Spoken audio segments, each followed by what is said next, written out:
প্রিয় দর্শক, আপনাদের সবাইকে অনেক শুভেচ্ছা জানিয়ে শুরু করছি ট্রিক্স রান্নাঘর। আপনারা নিশ্চয়ই সবাই খুব ভালো আছেন। আজকে আমি আপনাদের জন্য দুটো ভিন্ন ধরনের রান্না নিয়ে এসেছি, যেটা নাকি কারি পাতা সমৃদ্ধ। একটা হচ্ছে কোয়েলের ডিমের মালাইকারি, আর আরেকটা হচ্ছে শুখা আলু। আমার প্রথম রান্না হচ্ছে কোয়েলের ডিমের মালাইকারি। সেটা করার আগে চলুন আমরা একটু দেখে আসি এটা রান্না করতে কি কি উপকরণ লাগে। কোয়েলের ডিমের মালাইকারি রান্না করতে আমাদের যা যা লাগবে: কোয়েলের ডিম 4 ডজন, নারকেলের দুধ 1 টিন, মাশরুম স্লাইস 1 টিন, পেঁয়াজ পাতা কুচি 1 কাপ, পাকা মরিচ 8-10টি, কারি পাতা 1 মুঠো, লেবুর রস 2 টেবিল চামচ, পেঁয়াজ টুকরো 1 কাপ, আদা বাটা 1 টেবিল চামচ, রসুন বাটা 1 টেবিল চামচ, হলুদ গুঁড়া 1 চা চামচ, মরিচ বাটা 2 চা চামচ, সর্ষের তেল আধা কাপ, লেবুর খোসা কোরানো 1 চা চামচ। অল্প করে একটু তেল দিয়ে নিব।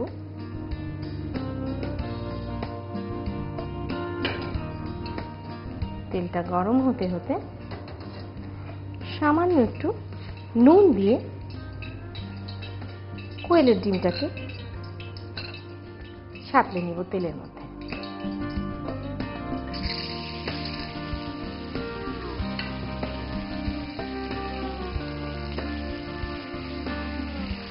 প্রায় বাজারে ডিমের দোকানগুলোতে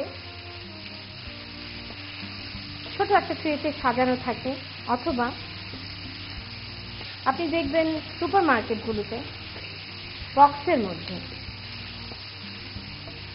কালোর মধ্যে ছিটে ছিটে এরকম ছোট ছোট কোয়েলের ডিম বিক্রি হয়। হয়তো আপনি মাঝে মাঝে ভাবেন কি করে এগুলো দিয়ে, করেই দেখুন না কোয়েলের ডিমের মালাইকারি। তাক লেগে যাবে সবাই। কিছু কিছু ফ্যাশনেবল দাওয়াতে আপনাকে এমন সব আইটেম করতে হয় যেগুলো সবকিছুই বাইট সাইজের, ছোট। সেই ধরনের দাওয়াতের জন্য এই রান্নাটা কিন্তু খুবই ডেকোরেটিভ। আমাদের ডিম ভাজা হয়ে গেছে।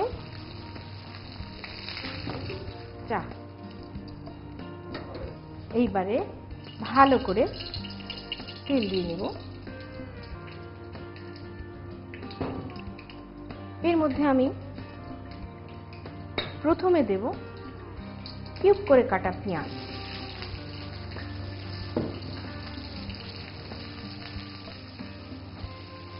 কিউব করে কাটা পেঁয়াজ আপনার বেশি সেদ্ধ করার দরকার নেই।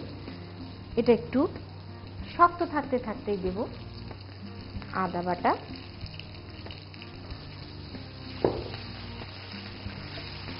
রসুন বাটা,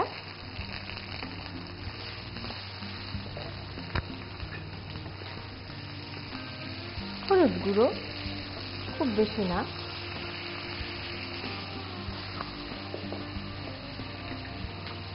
মরিচ বাটা। মরিচ গুঁড়োর চাইতে কিন্তু মরিচ বেটে নিলে তরকারির রংটা অনেক বেশি সুন্দর হয়। এইবারে আমি এটাকে কষাবো একটু নারকেলের দুধ।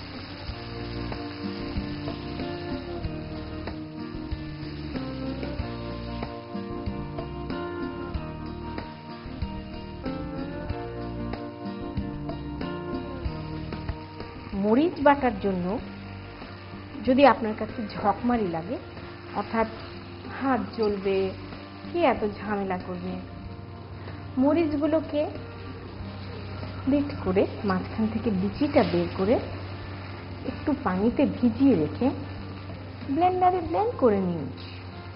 তৈরি হয়ে যাবে দারুণ লাল টকটকে মরিচ বাটা। আজকাল পাটায় পিষে এত কষ্ট করে হাত জ্বালিয়ে মরিচ বাটার কোনো প্রয়োজনই হয় না। এই ফাঁকে আমরা এখানে দিব লবণ,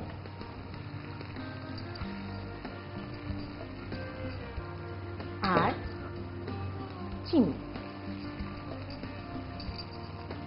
যদিও নারকেলের দুধ একটু মিষ্টি মিষ্টি হয়, তারপরেও আমরা একটু চিনি দিব।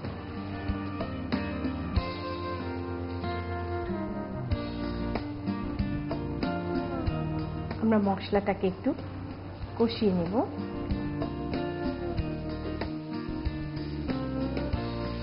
প্রিয় দর্শক, আমাদের মশলা প্রায় কষানো হয়ে এসেছে, চতুর্দিক থেকে তেল ভেসে উঠেছে। এখন আমরা দিব কোয়েলের ডিম।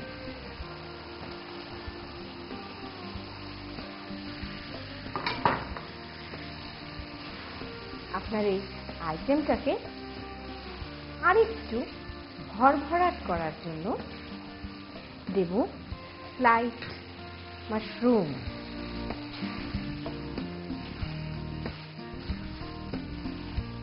যা কোয়েলের ডিমের টেক্সচারের সাথে খুব সুন্দর খাপ খেয়ে যায়। এবারে আমরা দেব পাকা মরিচ, যার সিদ্ধ হওয়ার পর একটা অদ্ভুত মাদকতা এনে দেয়, কালার ওয়াইজ আরো সুন্দর দেখতে। দেব একটু কারি পাতা। এইবার এটা একটা পূর্ণাঙ্গ ফ্লেভারে চলে আসবে। আমরা এখন দিব আরো একটু নারকেলের দুধ।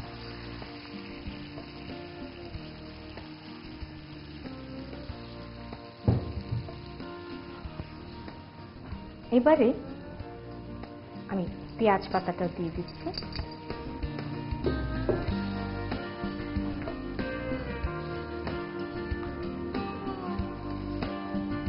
এবারে এটাকে একটু ঢেকে আমরা মিনিট 5-এর জন্য ধিমা আঁচে ফুটতে দেব।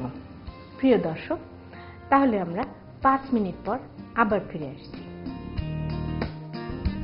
আমাদের সময় হয়ে গেছে। বাহ, দেখুন কি সুন্দর তেল ভেসে উঠেছে তরকারি, নারকেলের দুধে একেবারে মাখামাখি। এখন যে বিশেষ মাত্রাটা আমি এখানে যোগ করব সেটা হচ্ছে লেবুর রস। একেবারে পূর্ণাঙ্গ একটা ফ্লেভার, তাতেও ক্ষান্ত না দিয়ে একটু লেবুর খোসা কোরানো, সেটা আরো টেস্ট এনহ্যান্স করবে।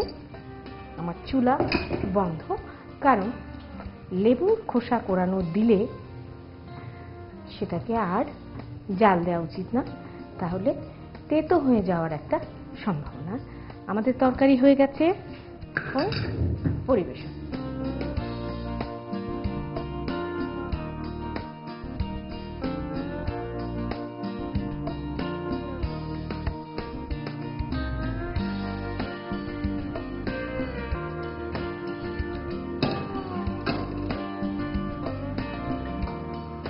তৈরি হয়ে গেল দারুণ স্বাদের কোয়েলের ডিমের মালাইকারি।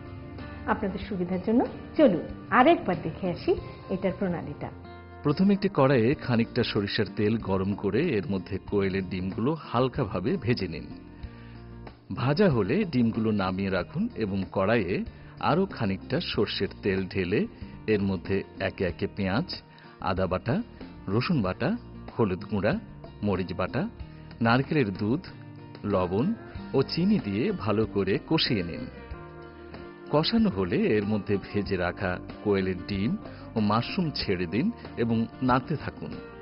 কিছুক্ষণ পর এর মধ্যে একে একে পাকা মরিচ, কারি পাতা, নারকেলের দুধ ও পেঁয়াজ পাতা দিয়ে আরও একটু নেড়ে ধিমে আঁচে 5 মিনিটের জন্য ঢাকনা দিয়ে ঢেকে রাখুন।